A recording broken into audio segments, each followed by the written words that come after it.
اللہ العظیم وصدق رسولہ النبی الامین المتین الکریم غوث اعظم بمنی بسرو ساما مددی قبلہی دی مددی کعبی دیما مددی امداد کن از بند غم آزاد کن در دین و دنیا شاد کن یا غوث اعظم دستغیر الہی بحق بنی فاطمہ کی برقول ایما کنی خاتمہ اگر دعوتن رد کنی بالقبول منو دست دامانی آل رسول.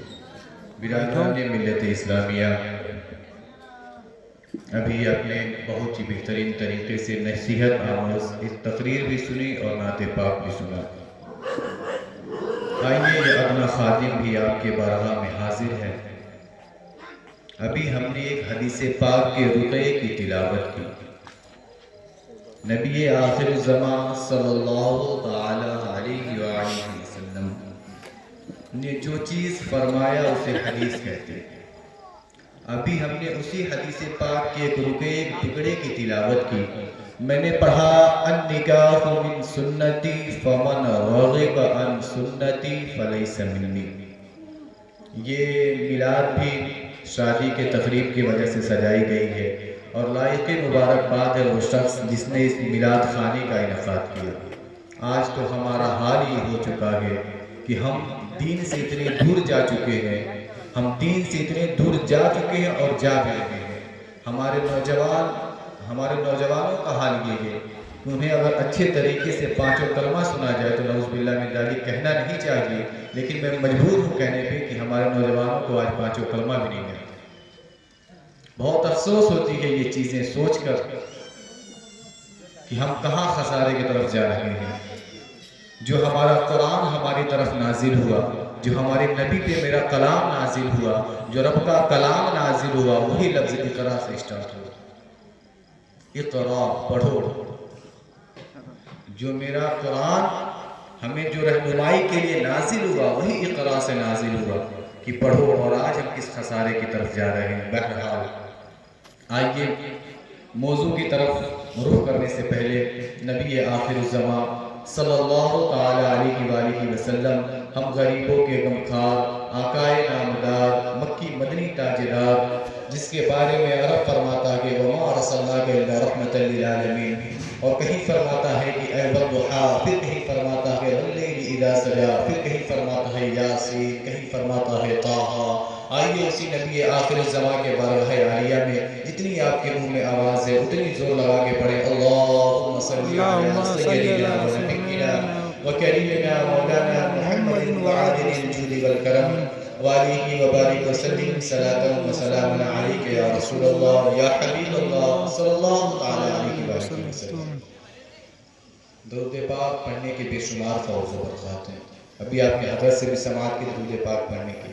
میں آپ کو بتاؤں سب کی خواہش ہوگی جنت میں جانے کی. خواہش ہے کہ نہیں سب؟ بے شک. آگے سے پیچھے والے بولے آپ کی خواہش نہیں ہے نا خواہش؟ تو میں آپ کو ایک فارمولہ بتا رہا ہوں. اگر جنت میں جانا ہے تو ایک فارمولہ بتا رہا ہوں. حدیث پاک سرکار نے فرمایا درود پاک پڑھنے کا فوز و برکات بھی ہے اور آپ کے لیے فارمولہ بھی ہے. اگر جنت میں جانا چاہتے ہیں تو نبی آخر الزمان نے صحابہ سے عرض کیا اے صحابہ، جو شخص ڈیلی یعنی آل ڈے لانگ اگر 1000 درود پاک پڑھنے کا معمول بنا لے، اگر ترتیب سے بنا لے وہ کہ میں ڈیلی آل ڈے لانگ 1000 مرتبہ درود پاک پڑھوں گا، تو وہ دیکھے گا قیامت کے دن اس کا کاندھا میرے کاندھے سے جنت میں ٹچ ہو رہا ہوگا. سبحان اللہ. کتنی بابرکت حدیث ہے. کیا خوب میرے سرکار نے فرمایا کہ جو شخص ڈیلی 1000 مرتبہ درود پاک پڑھنے کا معمول بنا لے وہ دیکھے گا کہ جنت میں اس کا کاندھا میرے کاندھے سے ٹچ ہو رہا ہو. تو خدا آج سے یہ نیت کر لیں کہ ہم ڈیلی 1000 مرتبہ درود پڑھیں گے. کتنا ٹائم رہے گا؟ مشکل سے 10 سے 15 منٹ. 24 گھنٹہ میں تو ہر انسان 10 سے 15 منٹ نکال لیتا ہے. آج ہم اپنے فون میں گھنٹوں صرف کر دیتے ہیں تو 10 سے 15 منٹ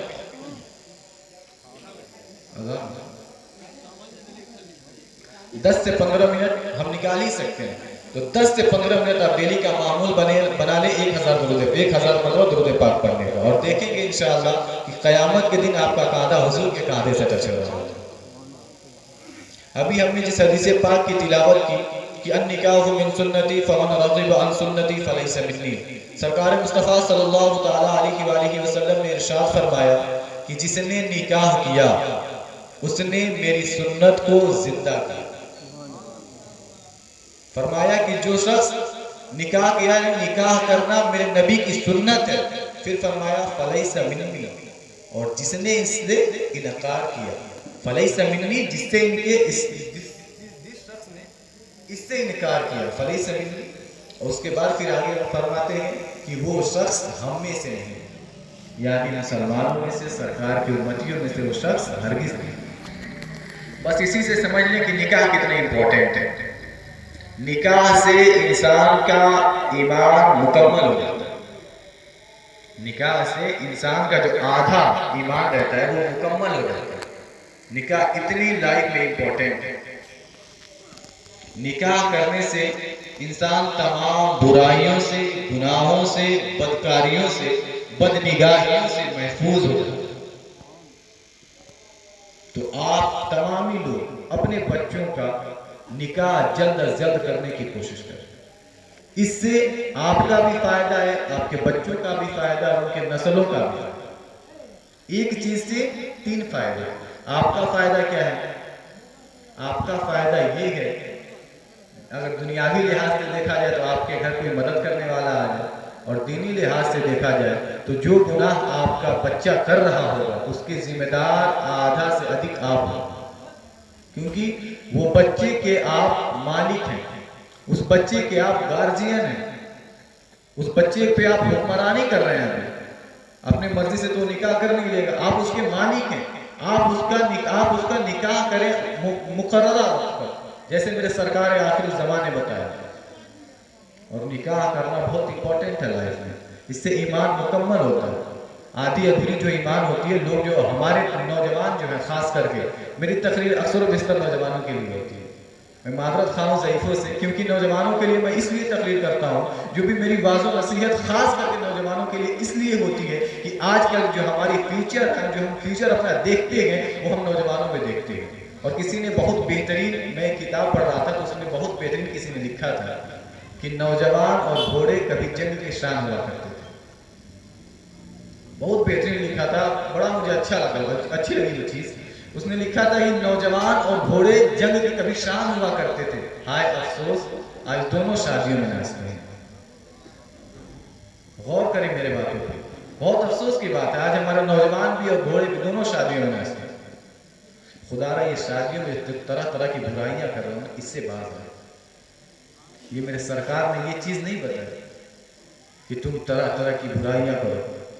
نکاح بہت امپورٹنٹ ہے، اور یہ نکاح وہ چیز ہے، ابھی میں نے حدیث پڑھا، آپ کو حدیث سے معلوم ہوا ہوگا کہ نکاح سنت ہے، لیکن کئی جگہ یہ نکاح فرض ہو جاتا ہے انسان پہ، کئی جگہ واجب، کئی جگہ سنت مؤکدہ، اور کئی جگہ انسان پہ یہ نکاح مکروہ بھی ہو جاتی ہے، تو کئی جگہ یہ نکاح انسان پہ حرام بھی ہو جاتا ہے۔ نکاح جو ہے، ابھی میں نے حدیث پڑھا، آپ اس سے سمجھئے کہ نکاح سنت ہے، لیکن یہ نکاح کبھی کبھی انسان پہ فرض ہو جایا کرتی ہے، فرض، اور کبھی واجب، اور کبھی سنت مؤکدہ، تو کبھی مکروہ تو کبھی حرام۔ فرض اس شخص پہ ہوتی ہے جس کے اوپر شہوت غالب آ گئی ہے، جسے پورا یقین ہو کہ اگر میں نکاح نہیں کروں گا تو گناہوں میں مبتلا ہو جاؤں گا، اس شخص پہ نکاح فرض ہے۔ اور جسے بس اندیشہ ہے کہ میں اگر نکاح نہیں کرتا ہوں تو گناہ میں مبتلا ہو جاؤں گا، اس کے اوپر نکاح واجب ہے۔ مسئلہ بھی سیکھیں، آج کل ہمارے مقرر بس چلا کے سنا دیتے ہیں لوگوں کو، لوگ خوش ہو جاتے ہیں، ہنسا دیتے ہیں تو لوگ خوش ہو جاتے ہیں، لیکن میں لوگوں کو خوش کرنے نہیں آیا، میں آیا ہوں لوگوں کو مسائل بتانے۔ ہمارے عالموں کا کام لوگوں کو خوش کرنا نہیں، ہمارے عالموں کا کام لوگوں کو مسائل بتانا ہے۔ ہمارے عالموں کا کام لوگوں کو مسائل بتانا ہے۔ آپ یہاں آئے ہیں شادی کی تقریب میں تو میلاد خوانی سے مسائل سیکھتے ہیں، اور آپ کے ذہن میں یہ بات رہے کہ ہاں فلاں کے گھر شادی تھی تو فلاں نے میلاد خوانی کرائی تھی، اور میلاد خوانی میں انہوں نے خطیب بلایا تھا، ایک عالم بلایا تھا، اور اس نے شادی پہ مسائل بتایا. آج تک ہمارے ذہن میں مسائل ہیں. تو خدا را مسائل سیکھیں. میں ہر عالم سے یہ اپیل کروں گا کہ وہ مسائل بتائیں. اور میں بتاؤں کہ ابھی بتایا میں نے کہ نکاح کبھی کبھی لوگوں پہ فرض ہو جاتی ہے. جس کو اندیشہ ہو، جس کو اندیشہ نہیں، جس کو پورا یقین ہو کہ میں شہوت میرے اوپر غالب آ جائے گی، میں حرام کاری میں مبتلا ہو جاؤں گا، اس کو پورا یقین ہو کہ اس کے اوپر نکاح فرض ہے. اور جس کو یہ یقین نہیں، بس اندیشہ ہو کہ میں اگر نکاح نہیں کرتا ہوں تو ہو سکتا ہے میں گناہ میں مبتلا ہو جاؤں، میں بدکاری میں، عیاشی میں، اور بھی طرح طرح کی گناہیں، اس میں مبتلا ہو جاؤں گا، اس کے اوپر نکاح کرنا واجب ہے. اور ہر مکلف کے اوپر جو عاقل اور بالغ ہے اس کے اوپر نکاح کرنا سنت موقدہ ہے. اور مکروہ کس پہ ہے؟ جو نان النفقہ ادا نہ کر سکتا ہو اس کے اوپر نکاح کرنا مکروہ. اور حرام کس پہ ہے؟ جس کے اندر وہ طاقت نہ ہو. انسان جو مرد کے اندر ایک طاقت ہوتی ہے، وہ طاقت جس کے اندر نہ ہو اور وہ نکاح کرے تو اس شخص کے لیے نکاح حرام ہے. اس شخص کے لیے نکاح حرام ہے. خدا را میرے قوم کے مسلمانوں یہی اپیل ہے آپ سے کہ نکاح جو ہے اس کو عام کریں. طرح طرح کے جو طرح طرح کے ہم اخراجات میں مبتلا ہو گئے، طرح طرح کے خرچ میں مبتلا ہو گئے. آج میں بہت افسوس ہوتا ہے غریب باپ اگر ایک بیٹی کو جنم دے، ایک بیٹی کی پیدائش اس کے گھر ہو، اللہ اکبر، وہ بیٹی ابھی بولنے کے قابل نہیں ہوتی، اب وہ بیٹی ابھی بول نہیں پاتی، لیکن اس سے پہلے اس باپ کے ذہن میں اس بیٹی کے شادی کا خرچ آ جاتا ہے. اس کے ذہن میں یہ خرچ اس کو ستانے لگتا ہے. اس ماں باپ کو دونوں کو یہ خرچ ستانے لگتا ہے کہ میری بیٹی کی شادی بھی کرنی ہے. اللہ اکبر، ہم نے شادیوں کو اتنا مشکل بنا دیا. ابھی وہ بیٹی بولنے کے قابل نہیں، ابھی وہ بول نہیں پائی ہے، لیکن جو ماں باپ ہے، جو اس کے والدین ہیں، اس کے ذہن میں یہ خیال پڑنے لگے کہ بھی ہماری بیٹی جوان ہوگی، اس کی شادی بھی کرنی ہے، اس کی شادی میں اتنا جہیز بھی دینا ہے. نعوذ باللہ من ذالک، جہیز بھی دینا ہے، طرح طرح کے خرچے ہیں، مہمانوں کو خوش بھی کرنا ہے. جو مہمان آئیں گے ان کے لیے طرح طرح کے پکوان بھی پکانے ہیں، کھانے بھی پکانے ہیں. خدا ہم نے نکاح کو مشکل کر دیا. سرکار علیہ السلام نے کیا بہترین ہمیں طریقہ بتایا. نکاح کرنے کا بہترین طریقہ کیا ہے؟ نکاح میں دو چیزیں، نکاح میں دو چیزیں ایک دم آسان اور اسی طریقہ جو شریعت ہے نکاح کا، جو شرعی اصول ہے نکاح کا، وہ کیا ہے؟ دو چیزیں نکاح میں فرض ہیں. پہلا ایجاب و قبول، اور اس کے بعد دو گواہوں کا ہونا. دو گواہوں کا ہونا اور ایجاب و قبول، یہ دو چیزیں فرض ہیں نکاح میں. اور ایک چیز سنت موقدہ ہے. ایک چیز سنت موقدہ ہے، وہ ہے مہر. ابھی اس کے بعد مہر کے بارے میں ذکر کروں گا کہ مہر کیا چیز ہے. مہر اور دو چیزیں، ایک چیز واجب ہے وہ ہے مہر، اور دو چیزیں سنت موقدہ ہیں. تین چیزیں سنت موقدہ ہے. پہلا یہ نکاح میں جو خجور پڑتا ہے وہ بھی سنت موقدہ ہے. سرکار نے بھی خجور بانٹا تھا. آپ خجور بانٹیں، چھوہرا بانٹیں، جو بھی آپ کی استطاعت ہو، لیکن بہتر طریقہ ہے کہ خجور یا چھوہرا بانٹیں. اسی طریقے سے نکاح کو آسان بنائیں، جتنی ایزی طریقے سے نکاح کر لیں. اب اس کے بعد آپ کے پاس استطاعت ہے تو آئیں ولیمہ کرائیں. ولیمہ سرکار کی سنت ہے. سرکار نے فرمایا کہ ایک بکری بھی ذبح کرو، لیکن ولیمے میں ایک بکری ذبح کرو. سرکار نے اس کی اجازت دی ہے. اگر آپ کے پاس استطاعت ہے، آپ صاحب استطاعت ہے تو آئیں بہترین طریقے سے ولیمہ کریں، اپنے مہمانوں کو بلاؤ، مہمانوں کو کھلائیں. لیکن نکاح کو آسان کریں، کسی پہ بوجھ نہ بنے، کسی کے اوپر بوجھ نہ بنے. میں بارہا کہوں گا کہ کسی کے اوپر بوجھ نہ بنے. اگر میری بات بری لگے تو معذرت خواہ، میں آئینہ ہوں، دکھاؤں گا دار چہرے کی، اگر برا لگے تو سامنے سے رکھ لیں. ہمارے جو عالم ہے نا آج کل لوگوں کو خوش کرنے کے پھیر میں پڑ گئے کہ ہم لوگوں کو خوش کریں گے تو ہمارا گھر چلے گا. ہمیں اپنا گھر چلانا نہیں ہے، ہمیں اپنے اسلام کو بڑھانا ہے. ہمیں اپنے اسلام کی حقیقت کو بتانا ہے کہ ہمارا اسلام ہے کیا. اتنا پاکیزہ دل ہے پورے سنسار میں، پوری کائنات میں اتنا پاکیزہ دل.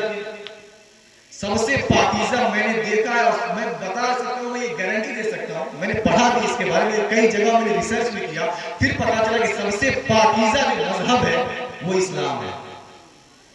خدا را اور غیر مذہبوں میں طرح طرح کے مسائل، لیکن ہمارا اسلام یہ کہتا ہے اگر تمہارا پڑوسی غیر مسلم ہو، کسی بھی کاسٹ سے کسی بھی دھرم سے تعلق رکھتا ہو، اگر وہ بھوکا ہے تو تمہارے گھر میں کوئی برکت نہیں آ سکتی۔ تم ڈیلی گوشت بنا کے کھاؤ، اگر تمہارا پڑوسی بھوکا ہے تو تمہارے اس گوشت میں کوئی برکت نہیں آ سکتی۔ اگر تم اپنے گوشت میں یا اپنی چٹنی روٹی میں برکت لانا چاہتے ہو تو اپنے اگل بغل کے گھر والوں کو دیکھو کہ اس میں کوئی بھوکا تو نہیں سو رہا۔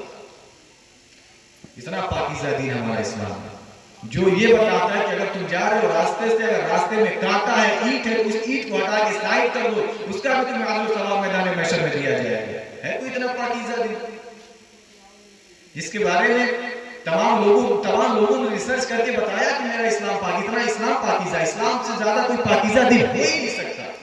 سب سے پاکیزہ، سب سے بہترین اور سب سے اعلیٰ درجے کا جو دین اسلام ہے ہمارا، سب سے پاکیزہ ہے۔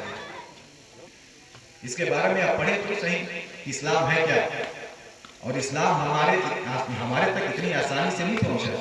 کتنے ہمارے آباء و اجداد نے، ہمارے کتنے بڑے بڑے جنگجوؤں نے اپنی شہادت کو پیش کیا ہے، تب جا کے ہمارے تک اسلام پہنچا ہے۔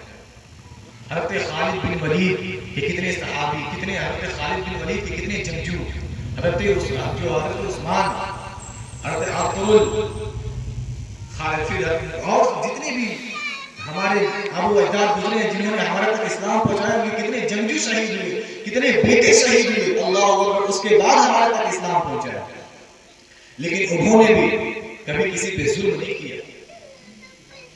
اگر ظلم کر دو خدا نہ خواستہ ہمارا دین وہیں بن کے رہ جاتا۔ ہم پڑھے تو صحیح، منگولوں نے لوگوں پہ ظلم کیا، آج میں نام لینے والا ہے کوئی ان کا؟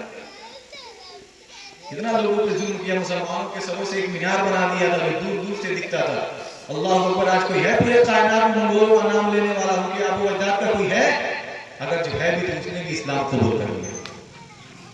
پڑھے تو صحیح اسلام کے بارے میں، اسلام کے بارے میں جانے تو صحیح کہ اسلام کیا ہے، ہمارا دین کیا ہے، ہمارا مذہب کیا ہے، ہمارا کاسٹ کیا ہے، آپ جانے تو صحیح کہ ہم ہیں کیا، ہماری اصلیت، ہمارا وقار کیا ہے۔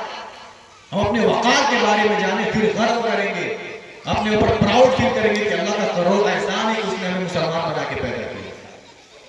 پہلے اسلام کو پڑھے تو آپ اسلام ہے کیا، پھر تو جانیں گے اسلام کیا ہے۔ اسلام وہ پاکیزہ دین ہے، اور اس نبی کے امت میں ہیں ہم، کروڑوں احسان ہے میرے رب کا کہ ہمیں نبی آخر الزمان کے امت میں اس نے پیدا کیا صلی اللہ علیہ وسلم، جس کے بارے میں کتنے نبیوں نے التجا کی رب سے، اے میرے رب مجھے اپنے محبوب کی امت میں پیدا کر دے۔ وہ جو تیرا محبوب آنے والا ہے، اس کے بارے میں تم نے ذکر کیا تھا، وہ جو تیرا محبوب آنے والا ہے میرے رب، اس کے امت میں مجھے پیدا کر دے۔ حضرت عیسیٰ علیہ السلام، حضور سے 550 سال پہلے حضرت عیسیٰ علیہ السلام کا ظہور ہوا۔ حضرت عیسیٰ علیہ السلام اپنے حواریوں کے ساتھ، اپنے دوستوں کے ساتھ بیٹھے تھے اور وہ سرکار کی تعریف حمد بیان کر رہے تھے، بتا رہے تھے کہ ایک نبی آئیں گے، وہ ایسے ہوں گے، میرے بعد ہی وہ آئیں گے اور وہ اتنے فضیلت والے ہوں گے، اتنے فضیلت والے ہوں گے۔ ان کے حواریوں میں سے ایک نے سوال کیا، اے میرے نبی، کیا وہ آپ سے زیادہ فضیلت والے ہوں گے، آپ سے زیادہ اعلیٰ مرتبہ ہوگا، ان کا آپ سے زیادہ اعلیٰ مرتبہ ہوگا؟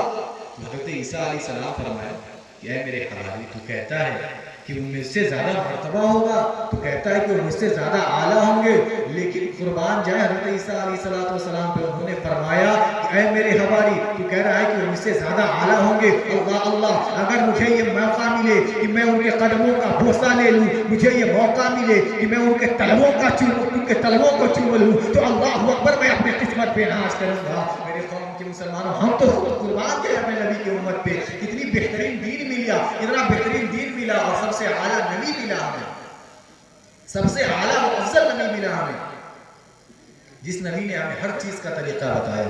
آج سائنس ہمیں کھوج کر کے بتا رہی ہے، اتنی چیزوں کو ڈھونڈنے کے بعد بتا رہی ہے کہ تم بیت الخلاء میں جاؤ، باتھ روم میں جاؤ تو اپنے سروں کو ڈھک کے جاؤ۔ لوگوں کو بات جانے کی بہت بیماری ہو رہی ہے، تو سائنس آج سرچ کر کے بتا رہا ہے کہ تم جاؤ جب بیت الخلاء میں تو اپنے سروں کو ڈھک کے جاؤ، اس وجہ سے کہ اس میں کچھ ایسے بیکٹیریا ہوتے ہیں جو تمہارے بالوں کو جس سے تمہارے بال جھڑنا اسٹارٹ ہو جاتے ہیں۔ لیکن قربان جائیں، آج سے 1450 سال پہلے میرے نبی آخر الزمان نے بیت الخلاء میں جانے کا طریقہ بتا دیا کہ جب تم بیت الخلاء میں جاؤ تو اپنے سر کو ڈھک کے جایا کرو۔ قربان جائیں، آج سائنس کھوج کر کے بتا رہی ہے کہ کھانا کھاؤ، پانی پیو تو بیٹھ کے پیو، لیکن نبی نے پہلے ہی بتا دیا 1450 سال پہلے کہ تم کھانا کھاؤ تو بیٹھ کے کھایا کرو، پانی پیو تو بیٹھ کے پیا کرو۔ اللہ اکبر، یہ ہے میرا نبی، جس نے ہر چیز کا طریقہ ہمیں 1450 سال پہلے بتا کے گئے، آج دنیا کھوج کرتی ہے اس کو۔ تبھی تو میرا امام لکھتا ہے کہ سرور کہوں کہ مالک و مولا کہوں تجھے، تبھی تو میرا بریلی کا امام لکھتا ہے کہ سرور کہوں کہ مالک و مولا کہوں تجھے، باغ خلیل کا گل زیبا کہوں تجھے، کیونکہ رضا نے ختم سخن اس پہ کر دیا، خالق کا بندہ خلق کا آقا کہوں تجھے۔ سبحان اللہ۔ میرے قوم کے مسلمانوں، تبھی تو میرا بریلی کا امام لکھتا ہے کہ چنین و چنا تمہارے لیے، مکین و مکان تمہارے لیے، زمین و زمان تمہارے لیے، دہن میں زباں تمہارے لیے، بدن میں یہ جان تمہارے لیے، ہمارے یہاں تمہارے لیے، اٹھیں گے وہاں تمہارے لیے۔ میرے قوم کے مسلمانوں، میں بتا رہا تھا نکاح کتنا امپورٹنٹ ہے۔ اس کے بعد میں سب سے اہم چیز بتاؤں، مہر کیا ہے؟ مہر وہ امپورٹنٹ چیز ہے جس کے بارے میں آپ کو ایک چیز بتاؤں۔ ہم سب کے باپ، پورے نسل انسانیت کے باپ حضرت آدم علیہ السلام، حضرت آدم علیہ السلام جب پیدا کیے گئے، جب مٹی سے بنائے گئے، جب ان کے اندر روح ڈالی گئی، تو اللہ تبارک و تعالیٰ نے انہیں جنت میں چھوڑ دیا، کہا جاؤ جنت میں عیش کرو۔ اور جنت میں کیا چیز نہیں ہے؟ جنت میں ہر چیز موجود ہے، جاؤ تم جنت میں عیش کرو، جنت کے میوے کھاؤ، جنت کے پھل کھاؤ، نہر فراق سے پانی پیو، جنت کے ہر چیز کا استعمال لو، لطف اٹھاؤ۔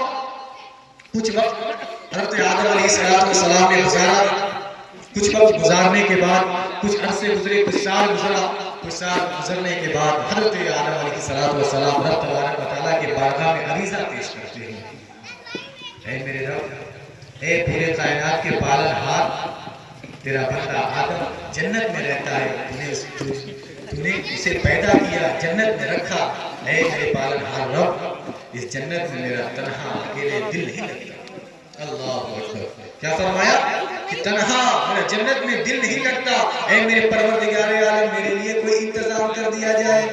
اللہ تبارک و تعالیٰ نے حضرت آدم علیہ السلام کو ایک تحفہ عنایت فرمایا۔ وہ تحفہ کیا تھا؟ ان کے لیے ایک عورت کا انتظام کیا، جس کا نام پورے نسل انسانیت کی اماں حضرت حوا رضی اللہ تعالیٰ عنہا، ہم سب کی اماں، پورے نسل انسانیت کی اماں، جس نے عریضہ پیش کیا حضرت آدم علیہ السلام نے، اور اللہ تبارک و تعالیٰ نے ان پہ کرم کیا، رحم کیا، اور ان کے لیے ایک عورت کا انتظام کیا جس کا نام حضرت حوا، پورے نسل انسانیت کی اماں۔ جب ان کو پیدا کر دیا تو حضرت آدم علیہ السلام ان کے قریب جانا چاہے، جب ان کے قریب جانے کا انتظام کیا، جب ان کے قریب جانے لگے تو فرشتوں نے روکا، حضرت آدم علیہ السلام کو فرشتوں نے روکا۔ جب حضرت آدم علیہ السلام کو فرشتوں نے روکا تو اللہ تبارک و تعالیٰ کے بارگاہ میں حضرت آدم علیہ السلام عریضہ پھر پیش کرتے ہیں، اے میرے پالن ہار رب، اب کیا معاملہ ہے؟ اے پوری کائنات کے رب، اب کیا معاملہ ہے؟ اے میرے پروردگار، اب کیا معاملہ ہے؟ اس عورت کو تو نے میرے لیے پیدا فرمایا ہے، اس عورت کو میرے التزام پہ تو نے پیدا فرمایا ہے، اب تیرے فرشتے مجھے کیوں روک رہے ہیں؟ آخر اب کیا معاملہ ہے؟ تو نے اس عورت کو میرے لیے ہی پیدا فرمایا ہے، اب مجھے کیوں روکا جا رہا ہے؟ اللہ اکبر، رب تبارک و تعالیٰ کی بارگاہ سے آواز آتی ہے، اے آدم تو ابھی رک جا، سب سے پہلے تیرا نکاح ہوگا اس عورت کے ساتھ، پھر تو اس کے لیے پھر یہ عورت تجھ پہ حلال ہوگی، پھر تب تو اس عورت کے قریب جانا، پھر تو اس عورت کے قریب جا پائے گا۔ پھر حضرت آدم علیہ السلام کا نکاح ہوا، حضرت آدم علیہ السلام کا نکاح حوا سے ہوا، حوا سے ہونے کے بعد اللہ تبارک و تعالیٰ نے اپنی قدرت سے حضرت آدم علیہ السلام کا نکاح پڑھا۔ اب نکاح پڑھانے کے بعد پھر حضرت آدم علیہ السلام قریب جانا چاہتے، پھر حضرت آدم علیہ السلام نے پوری تیاری کی، پوری تیاری کرنے کے بعد اپنے بیگم کے قریب جانا چاہے، نکاح ہو گیا ہے، اب عورت بھی ان کے لیے حلال ہے، نکاح بھی جاب قبول بھی ہو گیا، اب وہ عورت ان کے لیے حلال ہے، اب وہ قریب جانا چاہے۔ حضرت آدم علیہ السلام نے پوری تیاری کے ساتھ جب حضرت حوا کے قریب جانا چاہے، پھر فرشتوں نے روک دیا، فرشتوں نے پھر رکا، اے آدم ابھی رکو، اب کیا معاملہ ہے؟ نکاح بھی ہو گیا، عورت ان کے لیے حلال بھی ہو گئی، اب کیوں روکا جا رہا ہے؟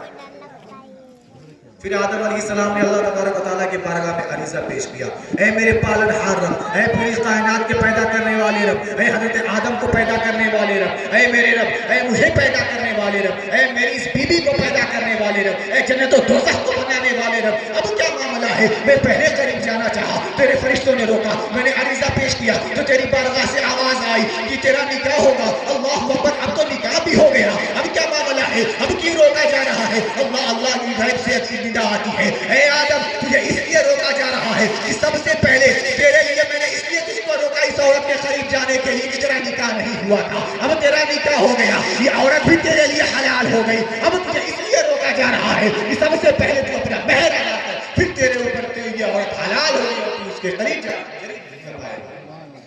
اللہ اکبر۔ اب سوچے کہ مہر کتنا امپورٹنٹ ہے آج ہمارے نوجوان اور بزرگ، یہ ہمارے بزرگوں کے لیے۔ کئی لوگ تو ایسے ہیں جو اس دنیا میں پانی سے کوچ کرنے کے وقت پہ پہنچ گئے ہیں، داڑھی سفید ہو گئی ہے، بستر پہ پڑے ہوئے ہیں، لیکن ابھی تک انہیں توفیق نہیں ہوئی کہ اپنے بیگم کو، اپنے شریک حیات کو، اپنی وائف کو، اپنی بیوی کو ان کا مہر دے دیں۔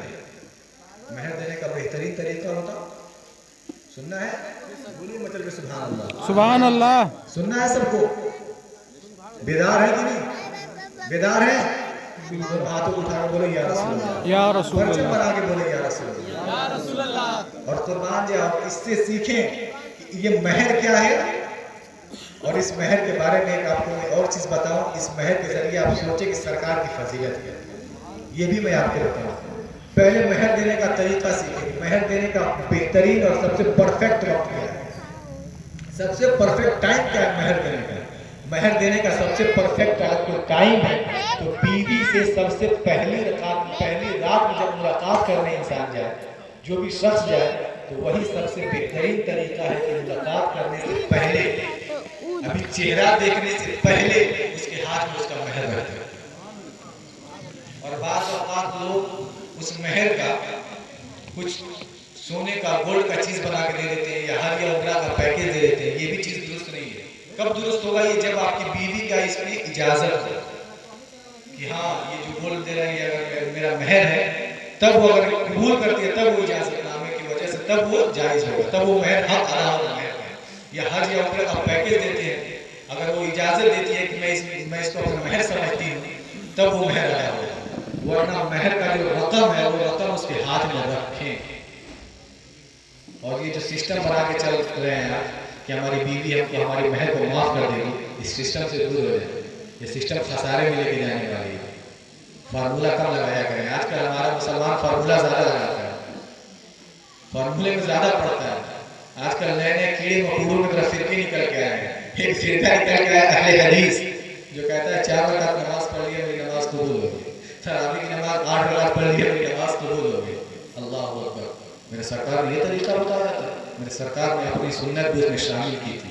اللہ تبارک و تعالیٰ کی طرف سے جو 4 رکعت ظہر کا یا فجر میں 2 رکعت جو فرض آیا تھا، اس میں اللہ تبارک و تعالیٰ نے جو فرض نازل کیا اس سے پہلے سرکار نے سنت شامل کی اس میں۔ میرے سرکار کی سنت کو چھوڑ کے تو چاہتے ہو کہ میں جنت میں چلا جاؤں۔ ایک منطق جسے لوجک کہتے ہیں، لوجک کے بہت بڑے امام ہیں، بہت بڑے امام ہیں، منطق بہت جانتے تھے، وہ لوجک بہت زیادہ جانتے تھے، لوجک اتنا جانتے تھے، اتنا لوجک جانتے تھے کہ لوجک کے بنیاد پہ اللہ تبارک و تعالیٰ سے بات کرتے تھے، منطق کے حساب سے، منطق سے، لوجک سے وہ اللہ تبارک و تعالیٰ کے قریب جانا چاہتے تھے۔ تو بہلول دانا کا نام سنے ہوں گے، اللہ کے بہت بڑے ولی ہیں، بہلول دانا، بہلول دانا کا نام سنے تو اللہ کے بہت بڑے ولی ہیں۔ ان کے خواب میں حضور آخر الزمان صلی اللہ تعالیٰ علیہ وسلم کا دیدار ہوا۔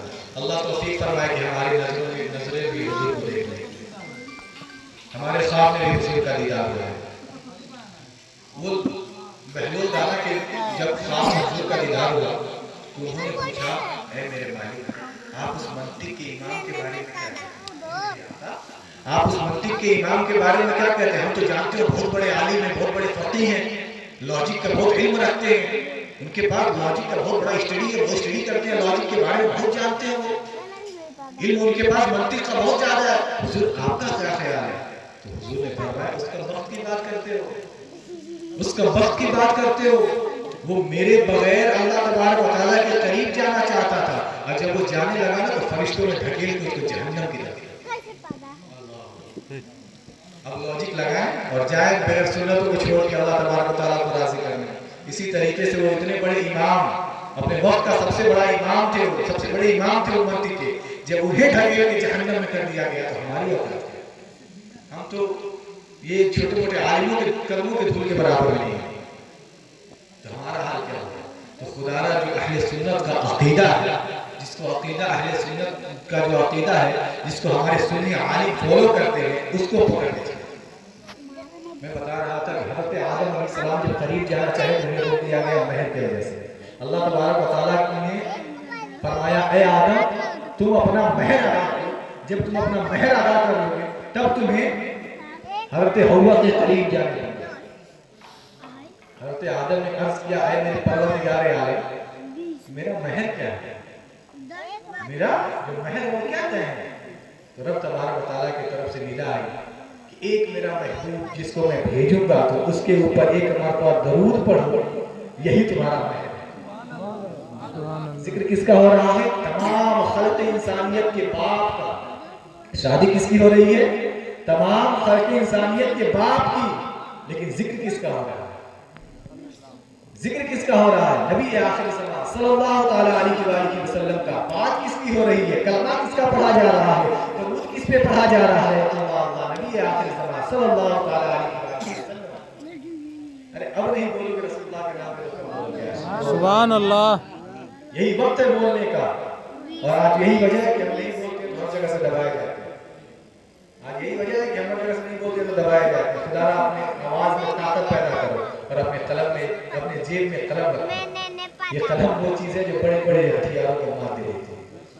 تو اپنے میں نوجوانوں سے اپیل کروں گا کہ ایجوکیشن کی طرف زیادہ فوکس کریں، زیادہ ایجوکیشن کی طرف، اور دنیاوی علم کے ساتھ doctor, engineer, I S, professor بننے کے ساتھ ساتھ آپ قرآن کا علم بھی سیکھیں، حدیث کا علم بھی سیکھیں، آپ اپنے اصولی مسائل بھی سیکھیں، آپ جانیں کہ ہمارا حرام کیا ہے، ہمارا حلال کیا ہے، ہمارا حق کیا ہے، آپ جانیں کہ ہمارے سرکار کے والد کا نام کیا ہے، والدہ کا نام کیا ہے، دادا کا نام کیا ہے، دادی کا نام کیا ہے، آپ جانیں کہ ہمارے نکاح کرنے کا بہترین طریقہ کیا ہے، نکاح میں کتنی چیزیں فرض ہیں، کتنی چیزیں سنتیں ہیں، کتنی چیزیں واجب ہیں، یہ جانیں، اور یہ جانیں کہ نکاح کے بعد بعض اوقات جتنا آیا نکاح کے بارے میں کہ نکاح آسان کرو، اس سے 70 گنا زیادہ نکاح سے آسان، نکاح جتنی آسان ہے، سمجھے کہ سرکار نے کتنا آسان طریقہ بتایا نکاح کا، کتنا آسان طریقہ بتایا کہ مسجد میں جاؤ، 2 گواہوں کو لے کے جاؤ، چھوارے لے کے جاؤ، چھوارے تقسیم کر دو، سنت ادا ہو گئی، مہر دے دو، واجب ادا ہو گیا، ایجاب و قبول کرا لو 2 گواہوں کے موجودگی میں، فرض ادا ہو گیا، نکاح ہو گیا۔ کتنا آسان ہے نکاح، اب اس سے 70 گنا زیادہ آسان طلاق ہے۔ اب نکاح کے بارے میں جان کے تو طلاق کے بارے میں جان کے، طلاق بہت خطرناک چیز ہے۔ اگر کہ جس شخص کو بھی دینی علم سے جو شخص آراستہ نہیں ہوگا وہ حرام کاری میں مبتلا ہو جائے گا۔ نکاح اتنی خطرناک چیز ہے، اگر آپ جانتے نہیں ہیں کہ ہمارا اصول شرعی کیا ہے تو آپ دنیا یہ نہیں جانتے کہ میرا اصول شرعی کیا ہے تو آپ حرام کاری میں مبتلا ہو جائیں گے۔ جتنا آسان نکاح ہے اس سے زیادہ آسان طلاق۔ اگر آپ غصے کے حالت میں، وجد کے حالت میں اپنی بیوی سے، اپنے شریک حیات سے یہ کہہ دیتے ہیں کہ تم جاؤ یہاں سے، میرا تم سے کوئی رابطہ نہیں، تمہارا طلاق ہو گیا۔ حوالہ بہار شریعت جلد نمبر 2 صفحہ نمبر 361، حوالہ بھی لے لیں، یہ نہ کہیں کہ میں ہوائی بات کر رہا ہوں۔ بہار شریعت جلد نمبر 2 صفحہ بھی میں نے آپ کو بتا دیا۔ نکاح اتنی آسان ہے تو اس سے زیادہ آسان طلاق ہے۔ اپنی شریک حیات سے محبت کرنا سیکھیں اور محبت کے ساتھ ساتھ جو شرعی اصول ہے اس کو بھی ادا کریں۔ اگر آپ غصے کے حالت میں، وجد کے حالت میں کہہ دیتے ہیں کہ تم جاؤ یہاں سے، میں تم سے کوئی واسطہ نہیں، میں تمہارا کوئی نہیں، تو آپ کا طلاق ہو گیا۔ اب اس کے بعد جائیں عالم سے رابطہ کریں کہ اس کا حل کیا ہے۔ آج بہت سارے مسائل آتے ہیں، لوگوں نے 3 طلاق دے کے، 3 طلاق دینے کے بعد اگر کوئی حل ہے، ہمیں غصے میں دے دیا تھا، ہر نشے میں دے دیا تھا، کوئی حل ہے؟ کیا معاملہ بنا رکھا ہے؟ جب دین کو پڑھو گے نہیں، اسلام کو جانو گے نہیں، یہی حال ہے۔ خدا 3 طلاق کے بعد کوئی مسئلہ، کوئی اس میں رسپانسبلٹی، کوئی کچھ نہیں، بس ختم۔ اتنا آسان ہے نکاح طلاق۔ تو تو نکاح کے ساتھ ساتھ طلاق کے مسائل بھی سیکھیں. جس طریقے سے ہم دیگر چیزوں کے لیے اپنا وقت ضائع کر دیتے ہیں, نکال لیتے ہیں, اسی طریقے سے 1 گھنٹہ کسی عالم کے پاس جائیں اور اس سے نکاح اور طلاق کے مسائل پڑھیں. جو نوجوان ہمارے نکاح جن کی شادی طے ہو گئی ہے, ان سے تو میں خاص کر کے یہ اپیل کروں گا کہ وہ جائے کسی عالم کے پاس 1 گھنٹہ آدھا گھنٹہ بیٹھیں اور بیٹھنے کے بعد اس سے نکاح کے بارے میں پوچھیں. نکاح کس طریقے سے کیا جاتا ہے, نکاح کے مسائل کیا ہے, اگر جب نکاح میرا ہو جائے گا تو کس طریقے سے میں اپنی بیوی کے ساتھ پیش آؤں گا, کیا اس کا طریقہ کیا ہے. اگر بیوی کے ساتھ پیش آنے کا طریقہ سیکھ لے, نکاح کا طریقہ سیکھ لے, تو پھر یہ سیکھیں کہ حضرت طلاق کے مسائل کیا ہیں, کیا طلاق کا مسائل ہے, ہمارے اصول شرعی کیا ہے. اس کو خاص کر کے سیکھیں. اور یہ کب سیکھیں گے؟ جب آپ عالموں کے پاس جائیں گے. جب آپ عالموں کے پاس جائیں گے, جب عالموں کے پاس جانا شروع کریں گے, تو آپ کو اور آپ کے ذہن میں اور آپ کے دل میں اسلام کی روشنی پہنچے گی. اور جب اسلام کی روشنی ہلکی سی بھی کسی کے دل میں چلی جاتی ہے, تو پھر یہ نفس بھی 3 طریقے کا ہوتا ہے. نفس امارہ, نفس لوامہ اور نفس مطمئنہ. نفس 3 طریقے کا ہوتا ہے. جب ہلکی سی روشنی پہنچتی ہے اسلام کی, پہلے تو انسان, ہم سب نفس امارہ کے غلام ہیں, ہم سب نفس امارہ کے غلام ہیں. جب انسان کے اندر اسلام کی روشنی پہنچی, ہلکی سی پہنچی کہ یہ اسلام یہ ہے, اچھا اللہ تبارک و تعالیٰ ایک ہے, اچھا حضور اس کے نبی ہیں, اچھا ان کا کلمہ یہ ہے, اچھا صحابی جو حضور کو ایمان کی حالت میں دیکھا وہ صحابی ہے. یہ جب دھیرے سے ہمارے دل میں ایمان کی ذرہ برابر روشنی پہنچی, تب ہمارا دل دھیرے دھیرے, ہمارا نفس لوامہ کی طرف چلنے لگے. جیسے ہم ایک مثال دیتے ہیں, جیسے کہ ہم بائک کو اسٹارٹ کیا, اب دھیرے دھیرے یہاں سے نکلے, دھیرے سے نکلتے نکلتے دھیرے دھیرے چل رہے ہیں, دھیرے دھیرے چلتے جا رہے ہیں, تو کہیں نہ کہیں پہنچیں گے. تو ظاہر سی بات ہے جب یہاں سے نکلیں گے تو جا کے چوراہے پہ رکیں گے, چوراہے پہ پہنچیں گے. اسی طریقے سے جب آپ کے دل کے اندر اسلام کی روشنی ذرہ برابر گئی, اب جانا اسٹارٹ ہوا آپ کے اندر اسلام کی روشنی, پھر آپ کا نفس امارہ کو کاٹنا شروع کرے گا. نفس امارہ, جب نفس کہے گا, جب لوگ ہمارے طرف جو فرقہ والے آ کے جب ہم بہکائیں گے, جب کہیں گے کہ 4 رکعت بس فرض پڑھو, 4 رکعت بس فرض پڑھو, اسی میں کام ہو جائے گا, تو ہمارا نفس لوامہ, جب ہم نفس لوامہ تک پہنچے رہیں گے, سوچے گا اللہ 4 رکعت میں کیسے کام ہوگا, وہ نے کہا تھا میری سنت بھی پڑھو, حضور نے تو ہمیں یہ طریقہ بھی بتایا تھا, یہ کیسے ہو, ایسا نہیں ہو سکتا. جب نفس لوامہ تک پہنچیں گے تب, اور جب نفس امارہ کے غلام رہیں گے تو گئی ہو ہاں ویسی ہو, ہمارے کہاوت ہے گئی ہو ویسی ہو. جب نفس امارہ کے غلام رہیں گے تو یہی ہوگا ہمارے ساتھ. تو نفس امارہ کو مارے اور نفس لوامہ تک پہنچے, اور جب نفس لوامہ تک پہنچیں گے تو میرا نبی, میرا رب دھیرے دھیرے راضی ہو جاتی ہے. جب میرا رب راضی ہو جائے گا تو نمازوں کی توفیق دی جائے گی. آج لوگ سوچتے ہیں کہ میں نماز نہیں پڑھتا, اپنی کمی سوچتے ہیں کہ میں نماز نہیں پڑھتا. تمہاری کمی نہیں ہے, سوچو کہ میں کس گناہ میں مبتلا ہوں, میں کون سا ایسا گناہ کر دیا, میں کون سی عذاب میں مبتلا ہوں کہ اللہ تبارک و تعالیٰ نے اپنی بارگاہ میں مجھے اپنے سجدے کو, اپنے سر کو رکھنے کا موقع دیا. کیا نماز کو ہلکے میں لیتے ہو؟ حضرت علی کرم اللہ وجہہ الکریم کتنے بڑے ولی ہیں.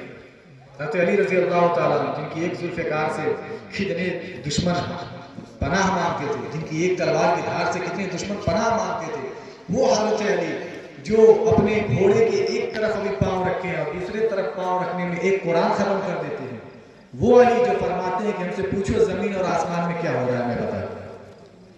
وہ علی, اتنے علم والے علی, جب وہ نماز کے لیے جاتے تو ان کا چہرہ سرخ پڑ جاتا, لال ہو جاتا ان کا چہرہ. لوگوں نے عرض کیا, اے علی تم تو اتنی جانکاری رکھتے ہو, تمہارے پاس تو اتنی نالج ہے اسلام کی, تم تو شروع سے ہی بچپن سے ہی حضور کے ساتھ رہے ہو, تم تو جانتے ہو کہ تمہیں یہ بھی پتا ہے کہ نماز کب نازل ہوئی, تمہیں یہ بھی پتا ہے قرآن کے کتنے آیت کب نازل ہوئے, تم ایک گھوڑے سے دوسرے گھوڑے کی طرف جب پاؤں رکھتے ہو تو ایک قرآن ختم کر دیتے ہو, تمہیں پوری دین کی تبلیغ معلوم ہے, پورے دین کا ایجوکیشن معلوم ہے, آخر تم جب نماز کے لیے جاتے ہو تو تمہارا چہرہ کیوں سرخ ہو جاتا ہے, تمہارا چہرہ لال ہو جاتا ہے. اللہ اللہ, وہ حضرت علی کرم اللہ وجہہ الکریم فرماتے ہیں, میں اس لیے میرا چہرہ سرخ ہو جاتا ہے, میرا چہرہ اس لیے لال ہو جاتا ہے کہ میں سوچتا ہوں میں رب کے بارگاہ میں جا رہا ہوں, اس پالنہار کے بارگاہ میں جا رہا ہوں جس نے پوری کائنات کو وجود بخشا, جس نے جنت و دوزخ کو پیدا کیا, جس نے لوح و قلم کو پیدا کیا, جس نے زمین بنائی, آسمان بنایا, اس نے چاند و سورج پیدا کیا, جس نے ہمارے اندر نفس ڈالی, جس نے ہمارے اندر قوت قدرت ڈالی, جس نے اندر ہمیں جس نے ہمیں